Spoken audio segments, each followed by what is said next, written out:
Nah,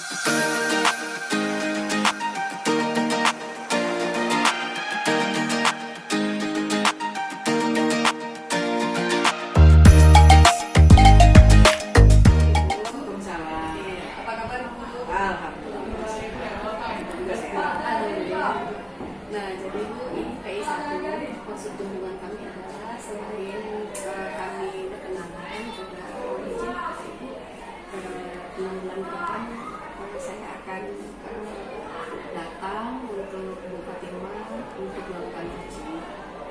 Nah Ibu, sebagai kepala sekolah SMP 54, dukungan apa yang akan Ibu berikan kepada Bu Fatimah dalam pembelajaran daringnya, kemudian dalam beliau nanti mengimplementasikan ilmu yang beliau dapat di sekolah kita?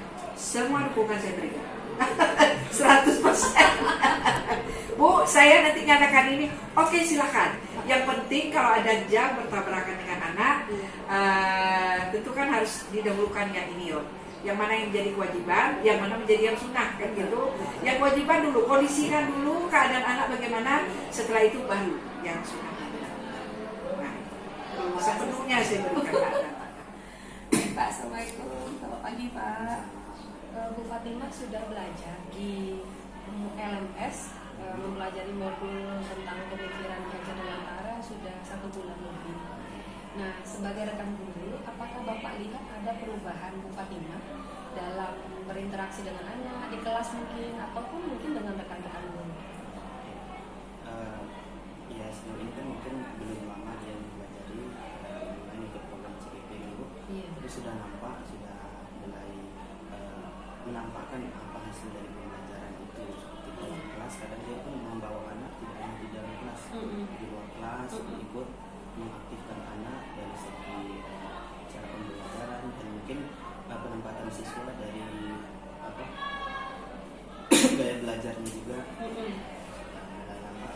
Kemudian dari pandangan sesama guru itu tadi sering mungkin bertanya meminta pendapat. Baik Bu, saya panggil Ibu dengan Bu Yosi. Nah Bu Yosi, ini sebenarnya kami ingin tahu tanggapan rekan gurunya Bu Fatimah. Nah Bu Yosi sebagai rekan guru, tanggapannya dengan keikutsertaan beliau di program guru penggerak gimana Bu? Guru penggerak itu kan salah satu program yang sangat bagus ya sekarang itu yang kurikulum terbaru. Nah kebetulan Bu Fatimah kan sebelum guru penggerak juga sudah di KP sekolah. Jadi sedikit-sedikit memang sudah tahu apa tentang program guru penggerak ini, dan juga untuk sehariannya sudah dipraktekkan juga ke anak-anak gitu. Bagaimana seperti apa tuh pembelajaran literasi, segala hal itu sebenarnya kami sudah mempraktekkan di jalan Bu gitu. Tapi dengan bergabung ini lebih dipertegas ya, lebih perdalam, terkuat. Assalamualaikum, selamat pagi Bu Fatimah. Waalaikumsalam, selamat pagi Bu Depi. Ya, gimana kabar Ibu, sehat? Alhamdulillah. Nah, hari ini kita pendampingan individu 1 mau melihat sejauh mana perkembangan Ibu setelah 1,5 bulan ini belajar. Hari ini kita PI ada 4 fokus yang akan kita bicarakan, yaitu pertama tantangan belajar daring, kedua itu kekhawatiran dan harapan yang kemarin Ibu buat pada waktu loka orientasi, kita akan refleksi itu sekarang. Kemudian juga portfolio digital, kita akan lihat rancangannya bagaimana. Dan terakhir juga Ibu akan melakukan refleksi terhadap kompetensi diri. Sekarang sudah apa saja yang dikuasai dan apa saja yang harus ditingkatkan. Jadi itulah 4 fokus diskusi kita pada hari ini. Nah baik Bu Fatimah, bagaimana perasaan? Apakah ada tantangan, hambatan? Kalau perasaan saya yang menjadi tantangan saya itu sinyal satu. Terkadang kan sinyalnya bagus, kadang dia ini jadi memperlambat waktu pengerjaan, sebab kita juga harus masuk kelas gitu kan sampai sore, itu aja kendala sinyal. Tapi cara mengatasinya Ibu melakukan apa selama ini? Setelah pulang dari sekolah itu langsung ngebut, di rumah kan sinyalnya agak lumayan bagus gitu. Jadi solusinya Ibu kerjakan di rumah sampai malam gitu. Nah, ada tantangan lain lagi? Tantangannya kan di LMS itu banyak yang kita disuruh untuk lebih tepatnya berkreativitas, Iya. gitu, berinovasi. Nah saya ini kan orangnya karena mungkin ibu rumah tangga juga, Iya. IT itu dulunya mampu kuat karena sering berkutat di laptop. Namun karena sudah lama jarang menggunakan laptop hanya untuk kegiatan-kegiatan tertentu, sehingga saya merasa perlu pembaruan lagi itu. Contohnya saya melihat banyak referensi bagaimana sih pembelajaran berteknologi itu seperti apa. Tambah saya kan ada pembelajaran TIK juga selain agama. Oh, ibu pegang mata pelajaran TIK juga? Iya, gitu kan. Berarti berapa mapel yang ibu pegang? 2 sekarang. 2 mapel. Kalau dulu sampai 3 Iya. gitu. 3. Jadi saya pengen seperti yang saya lihat itu, bagaimana sih pembelajaran tuh kok medianya game-game dari IT itu yang ingin saya pelajari lebih dalam. Sehingga kan anak ketika kita masuk ke kelas itu kan ini jiwa anak-anak di mana media game-game itu kita masukkan itu pelajaran gitu. Kan ada itu yang ingin saya pelajari tapi belum sempat. Itu menjadi tantangan saya. Tantangannya. Gitu. Jadi ada, kalau belum sempat berarti ada hubungan dengan pembagian waktu. Iya. Nah, kira-kira dalam rancangan ibu bagaimana tuh cara ngatasinnya? Kemungkinan saya akan entah hari Minggu gitu, saya akan mencoba cari-cari referensi. Saya lebih senang itu pembelajaran otodidak. Iya, saya otodidak sikit-sikit. Sama halnya pembuatan ini. Awalnya kan saya bagaimana bikin video dari Canva ini, karena saya orangnya bukan orang yang suka tampil kayak YouTube gitu. Nah itu saya sadari itu kekurangan saya gitu kan. Sehingga saya mencari Canva. Dari situlah, dari awal masuk mulai disuruh LMS itu, Pak saya tengok ada video, macam mana cara untuk bervideo. Sehingga saya belajar dari YouTube gitu. Terjadilah beberapa video mungkin belum sebagus yang lain. Sekarang tinggal aksi untuk pembagian waktunya. Ibu bilang tadi otodidak, kamu belajar otodidak, mungkin hari Minggu di mana waktu luang ibu akan coba gitu. Kadang pas lagi istirahat ini kan ada 15 menit tuh saya sempatkan itu buat sikit-sikit gitu. Yang penting ada upgrade sedikit gitu. Mungkin bagi orang lain itu hal sepele, tapi bagi saya itu luar biasa gitu. Yang mengukur kemampuan perkembangan diri kita, kemampuan kita, diri kita sendiri. Nggak usah pedulikan omongan orang lain, Ibu. Baik, Bu. Saya senang berarti Ibu sudah merancang jalan keluar, kira-kira apa yang akan dilakukan untuk mengatasi tantangan ini dalam belajar daring, kemudian dalam teknologinya. Baik. Nah, sekarang kita lanjut ke kekhawatiran dan harapan. Untuk kekhawatiran, apakah ada yang terjadi? Ternyata tidak. Sinyalnya memang terjadi, tapi kan saya ini Ada jalan keluar. Ternyata kepala sekolah saya pun mendukung. Contohnya seperti hari apa itu saya gimit beberapa hari kemarin ada gimit itu, kepala sekolah saya lewat, saya sampai 5:30 tuh di sini. Ternyata beliau belum pulang, dia bilang semangat Meh gitu, memberikan semangat juga. Dan ketika ada pembelajaran, alhamdulillah pembelajaran yang saya masuk dengan gimit itu tidak ada jam saya gitu. Sehingga tidak mengganggu gitu. Jadi khawatiran saya yang ada itu ternyata tidak seperti pikiran saya. Baik. Tentu senang ya kalau kekhawatiran itu nggak terjadi, merasa lega gitu. Nah, bagaimana dengan harapan? Apakah ada harapan yang sudah terwujud? Harapan saya mendapat bantuan dari teman-teman, seperti kolaborasi dengan teman-teman gitu, dapat dukungan kepala sekolah juga itu kan harapan saya. Dan semua itu dapat. Ketika saya bertanya sama dengan rekan-rekan yang sudah CGP yang udah GP gitu kan, saya bertanya, mereka mau membantu saya. Oh ini seperti ini Pak, Bu gitu kan. Saya juga banyak bertanya gitu. Ada yang pengalaman PP juga gitu. Tapi nggak dari situ juga, pokoknya dari rekan-rekan yang nggak PP, nggak CGP, saya tanya juga itu bagaimana mengatasi masalah-masalah anak sebenarnya gitu. Lebih ke kolaborasi gitu harapan saya, dan itu terwujud. Gitu. Mereka tidak pelit ilmu gitu. Oke, senang sekali kalau gitu ya Bu. Nah, kalau dari harapan tadi yang pertama itu kolaborasi, harapan yang kedua tadi adalah yang lebih baik lagi gitu dari yang sebelumnya. Harapan saya.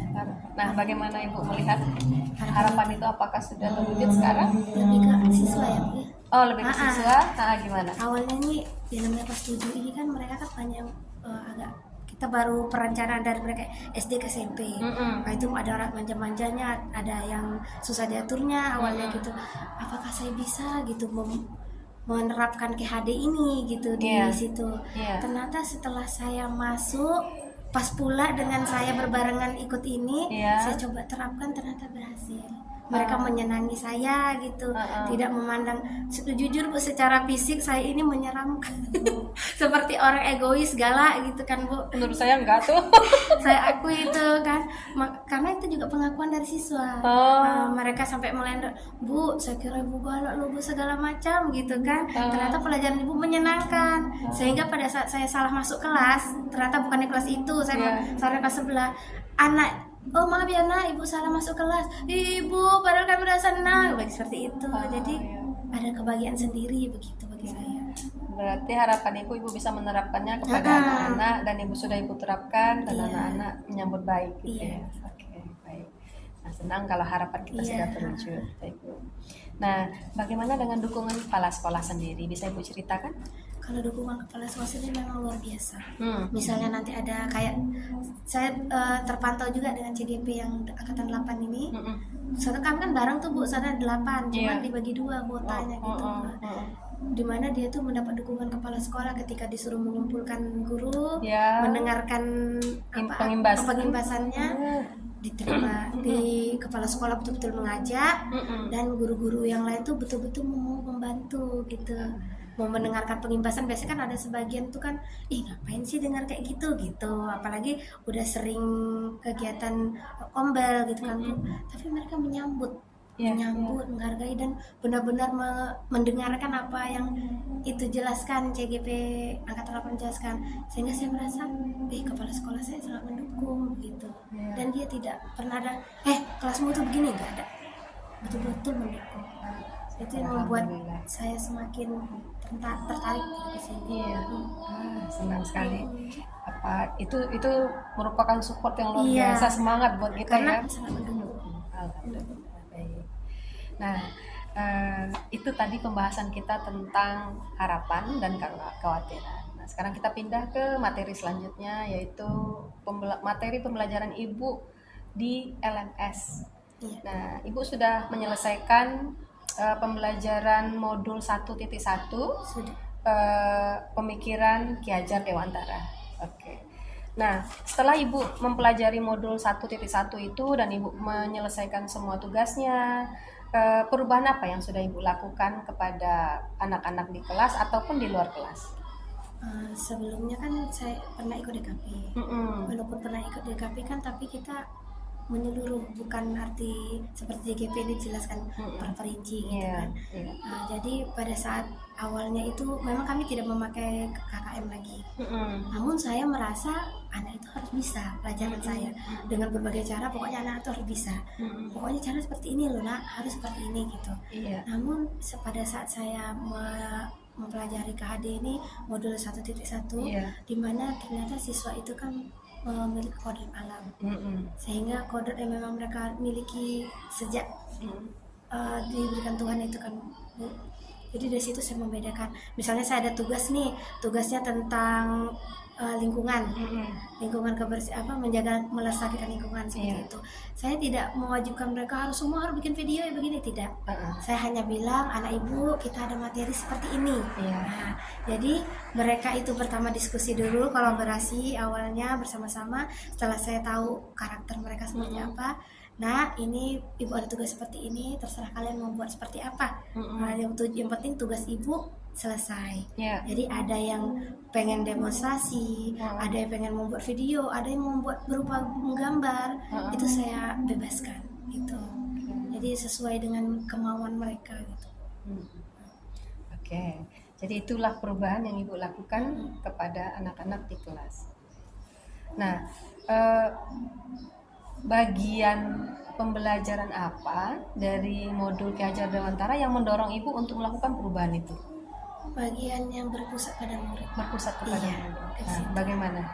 Ya itu tadi Bu, saya selama ini kan saya yang berceramah, terus metode ceramah, terus pokoknya siswa harus dengerin saya. Kalau nggak mau dengerin saya ya nanti nggak dengar, nggak ngerti gitu kan. Tapi setelah saya pelajari tentang berpusat kepada murid, mereka yang lebih ini, jadi saya kasih materi, mereka yang lebih banyak bekerja gitu. Bekerja, mereka yang banyak bertanya, mereka yang banyak menjelaskan segala macam. Jadi saya lebih cenderung ke fasilitatornya aja, sebagai fasilitator aja. Jadi ibu mempercayai anak untuk mengembangkan kemampuan mereka, untuk memecahkan atau mempelajari suatu materi dalam pelajaran ibu, gitu ya. Dan ibu membebaskan mereka untuk memilih bentuk apa nanti yang akan mereka tampilkan. Nggak harus selalu video, bisa juga presentasi tadi ibu bilang ya. Nah, sejauh ini tanggapan anak terhadap perubahan yang ibu lakukan di kelas itu gimana? Mereka senang, mereka menyambut baik, apalagi karena saya itu memberikan speaking. Iya. Jadi mereka senang, Bu, jangan kasih catat-catat banyak-banyak ya, gitu katanya. Itu permintaan mereka, gitu kan.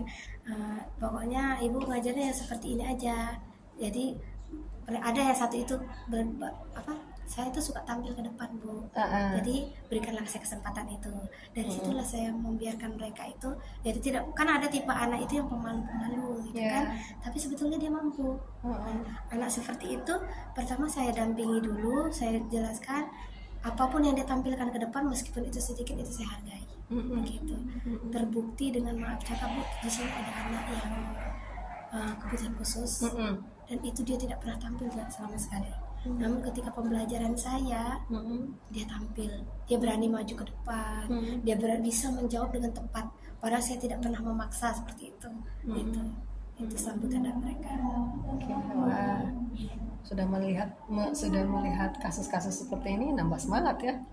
Dan respon anak seperti itu, gitu ya. Saya jujur saja, kalau misalnya anak yang pintar, ibaratkan ada anak yang pintar segala bidang gitu.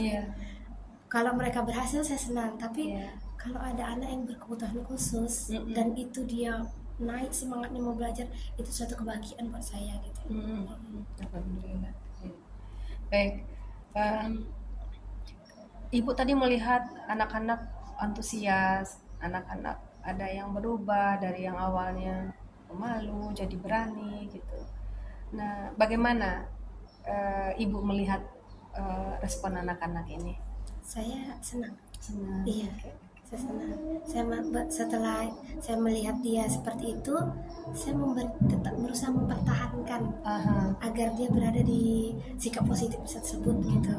Karena kan mempertahankan tuh lebih sulit daripada kita memulai begitu. Iya. Dan ibu ingin mendapatkan respon positif ini terus. Iya. Ibu ingin mempertahankannya. Iya. Pokoknya saya ingin mempertahankan bagaimana sih mengupgrade diri saya agar anak tadi tidak bosan dengan materi yang model seperti itu saja gitu. Gitu. Tapi berarti tetap dengan kesadaran tadi ibu bilang bahwa ibu harus mengupgrade. Iya, supaya respon positif ini bertahan dan terus terjadi gitu ya. Baik. Ya. Nah, dari perubahan yang sudah dilakukan tadi, kemudian respon anak seperti itu, dan ibu menyikapinya dengan semakin optimis gitu. Kira-kira apa yang sudah baik dari perubahan yang ibu lakukan itu, yang sudah berjalan baik sesuai dengan rencana ibu? Yang terbaik dari kita mulai masuk itu kan kita melakukan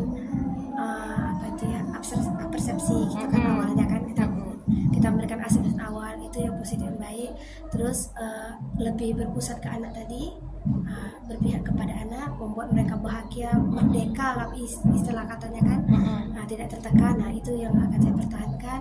Speaking dan refleksi, saya selalu mempertanyakan, anak ibu, jam kita udah mau berakhir ini, setelah kita berkesimpulan penguatan jam kita berakhir nih, coba berikan, saya selalu memberikan 1 berarti tertekan, 2 biasa aja, 3 berarti kamu bahagia. Coba tunjukkan ekspresi kalian ketika pembelajaran ibu selama ini. Jika kalian tertekan, jujur aja biar ibu bisa mengevaluasi diri ibu gitu, harus seperti apa gitu. Alhamdulillah mereka menyambut 3 gitu, keseringannya seperti itu. gitu. Itu ditunjukkan lewat ekspresi muka atau dibikin emot? Ganti-ganti Bu. Kadang saya minta berupa angka, Iya. tunjuk tangan atau gimana gitu. Kadang saya suruh mereka buat di kertas. Kadang saya membuat sendiri. Nah, kalian mau yang mana ini? Saya tunjuk seperti itu. Oh iya, bagus sekali. Ya.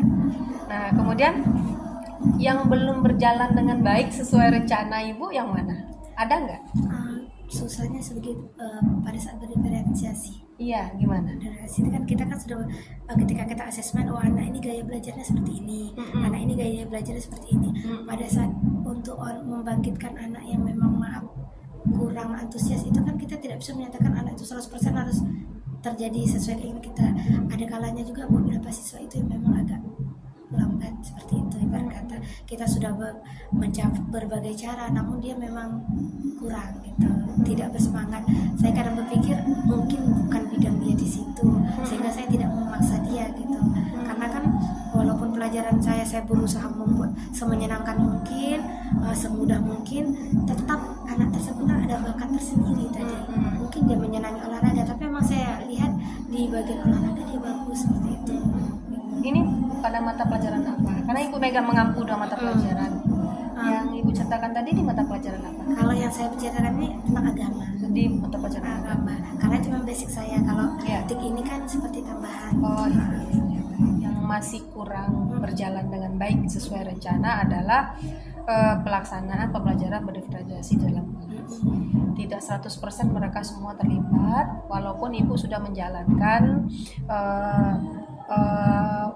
metode-metode yang harus dijalankan dalam pembelajaran berdiferensiasi.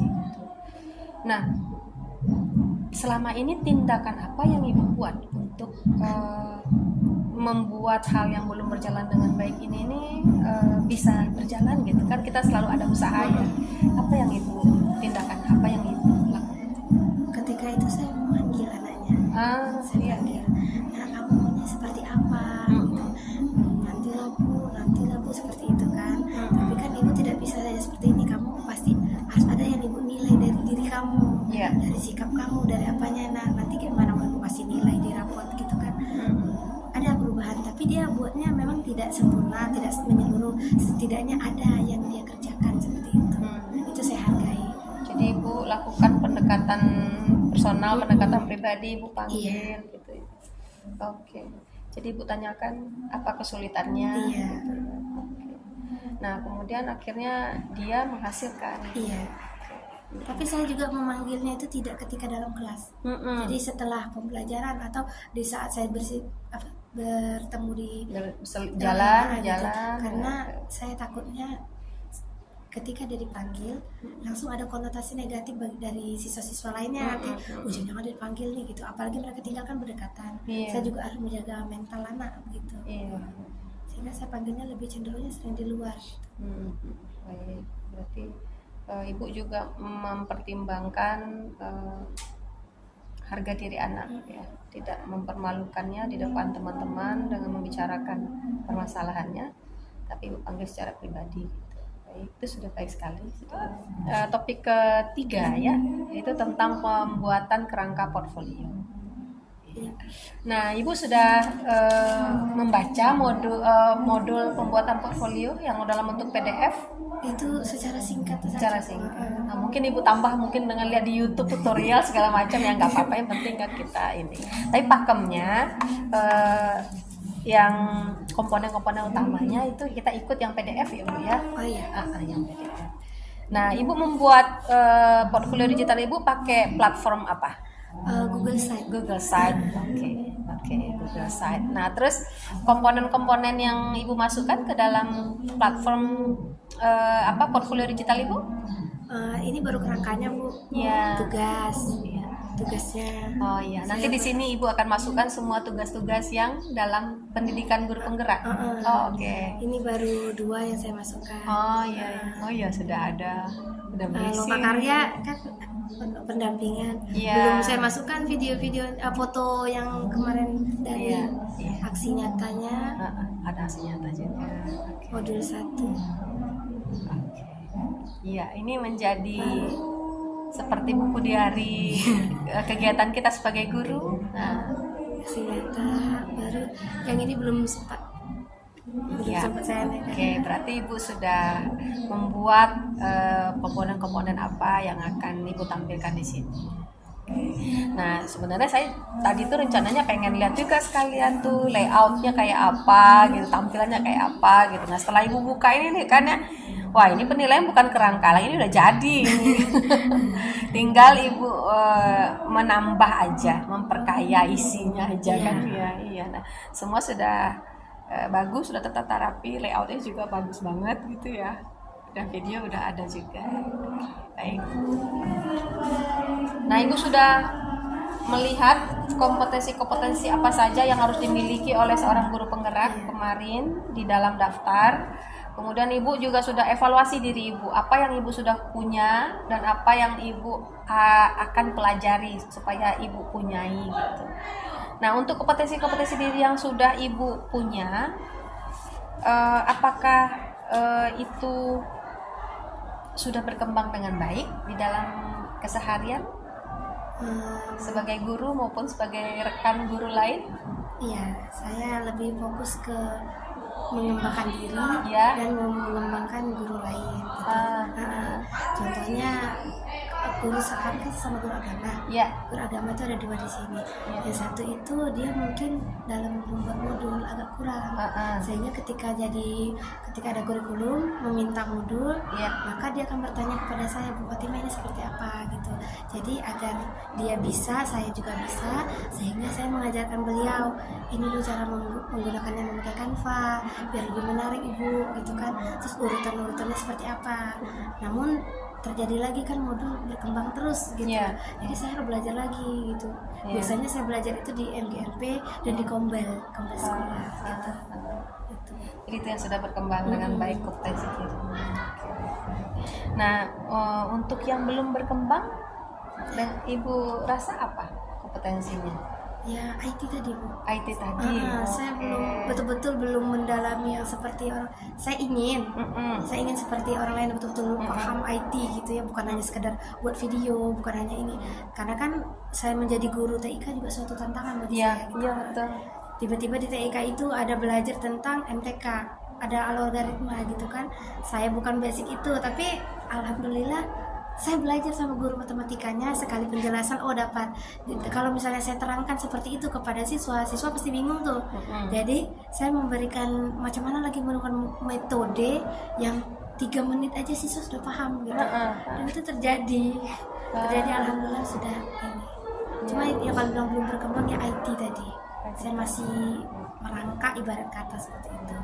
Nah, trik Ibu untuk meningkatkannya tadi dengan belajar otodidak. Iya, terus memakai waktu-waktu kosong. Gitu. Ada lagi yang terpikir? Saya otodidak ketika saya udah mentok nggak bisa, baru saya tanyakan ke rekan-rekan yang paham, ini seperti apa? Oh itu seperti ini Bu. Gitu. Ibu juga memikirkan cara meningkatkannya adalah dengan kolaborasi. Iya. Oke, kolaborasi. Nah, kira-kira siapa saja orang yang bisa Ibu ajak berkolaborasi untuk meningkatkan kemampuan IT Ibu itu? Guru TIK di sini, bahasa Inggris juga. Panto. Kalau untuk TIK-nya ya, kalau untuk teknologinya. Terus Pak Teguh juga ada, Pak Herman gitu. Ada juga Bu Yosi itu juga, Bu Putri gitu, Bu Yosi. Banyak juga saya itu. Pokoknya siapa guru yang menurut saya mumpuni itu saya tanyakan. Itu tadi kita sudah membicarakan tentang peta kompetensi diri. Nah, saya mau ngucapin selamat dulu kepada Bu Fatimah nih. Sebelum saya kesini, itu saya tanya dulu tentang perkembangan Ibu ke Ibu fasilitator gitu kan. Fasilitator bilang Bu Fatimah aktif kalau kegiatan rukol atau vikon tuh aktif. Gitu.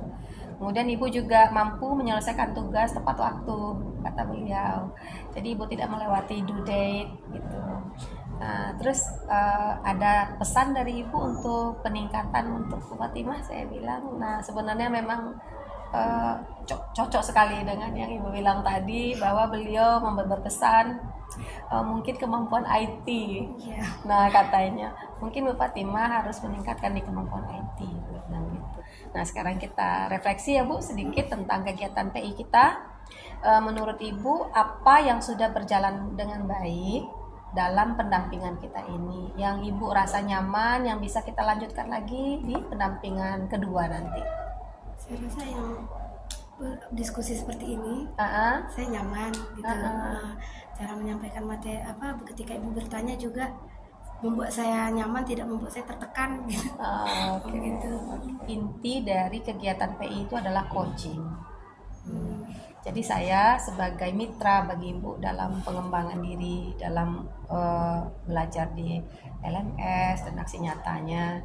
Jadi kita saling diskusi aja, saling sharing, di mana ada kita menemui kesulitan, nah itu kita coba pecahkan dengan berdiskusi. Nah, oke. Kemudian kalau untuk hal yang perlu kita tingkatkan pada PI berikutnya, kira-kira apa?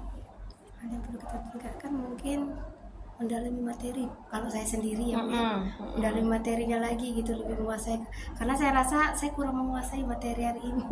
Oh, bagian mana yang Ibu rasa belum Ibu kuasain? Karena tadi belum selesai baca juga sih, Bu. Oh, oke. Gitu. Iya. Oke, berarti di PI mendatang Ibu merasa Ibu harus belajar dulu Iya. gitu. Oh, oke. Iya, sebenarnya kan kita refleksi gitu dari apa yang sudah Ibu lakukan gitu. Ibu lah yang paling tahu apa yang sudah Ibu lakukan, di mana kurangnya, di mana terbentur masalahnya gitu. Tapi ya bagus sekali Ibu. Memang kita dalam melakukan suatu kegiatan itu kita harus punya persiapan diri paling enggak ya. Oke. Baik. Nah, kemudian apakah ada ide baru yang muncul nih setelah kita diskusi ini, baik dalam belajar di daring, belajar di LMS, ataupun perubahan-perubahan yang mau Ibu lakukan di sekolah? Yang tadi Ibu bilang, Apa tuh? semateri kegiatan positif lainnya masukkanlah ke situ itu. Oke. Iya, Karena iya. saya tadi masih bingung apa aja yang mau dimasukin ke sini. Namun setelah Ibu sampaikan, baru tahu ternyata semuanya boleh dimasukkan ke situ gitu. Saya kira enggak semuanya begitu. Iya. Cuman yang saya dapat dari sini, Bu, setelah ikut baik dari modul 1, juga setelah Ibu datang, saya menyadari bahwa saya memang banyak kekurangannya, banyak banget kurangnya, jadi harus belajar lagi begitu. Itu ciri-ciri orang yang punya growth mindset. Orang yang punya ciri-ciri pikirannya itu terbuka untuk perubahan. Kan kita belajar di modul bahwa dua model guru, satu fixed mindset, satu growth mindset. Jadi kalau Ibu merasa berpikir seperti itu, memang itulah nature-nya seorang guru, memang harus kayak gitu. Sudah kita sampai pada akhir dari PI kita. Mudah-mudahan kita bisa jumpa lagi di PI kedua. Besok kita loka karya. Oh iya.